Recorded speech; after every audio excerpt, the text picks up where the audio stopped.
কেৰেলাত কিয় গৈছিলে কাম কৰিবলৈ তাৰপিছত প্ৰেছাৰ ষ্ট্ৰোক হ'ল এতিয়া মানে একো চলাব পৰা নাই ঘৰখন ব্ৰেইনটো অপাৰেশ্যন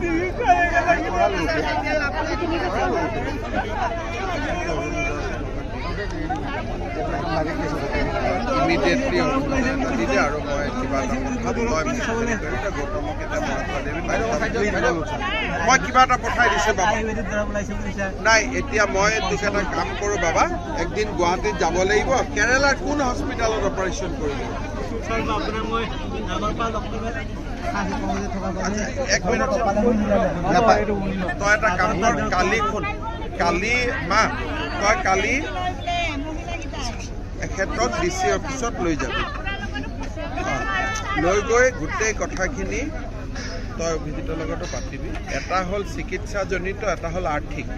যি পাৰোঁ মই সহায় কৰিম হ'ব হ'ব চিন্তা নকৰে আৰু মনটো সাহসত ৰাখিব লাগিব বুজিলি মই কৰিম তোৰ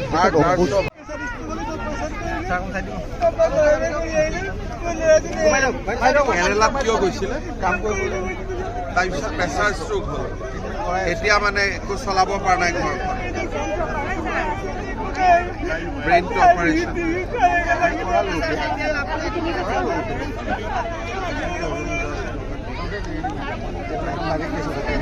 ইমিডিয়েটলি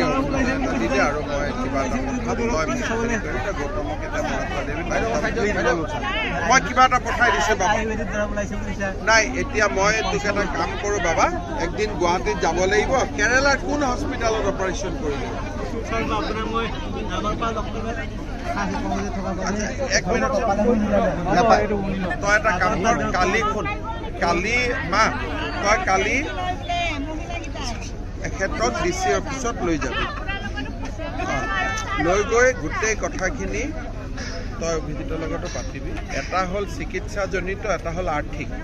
যি পাৰোঁ মই সহায় কৰিম হ'ব হ'ব চিন্তা নকৰে আৰু মনটো সাহসত ৰাখিব লাগিব বুজিলি মই কৰিম তোৰ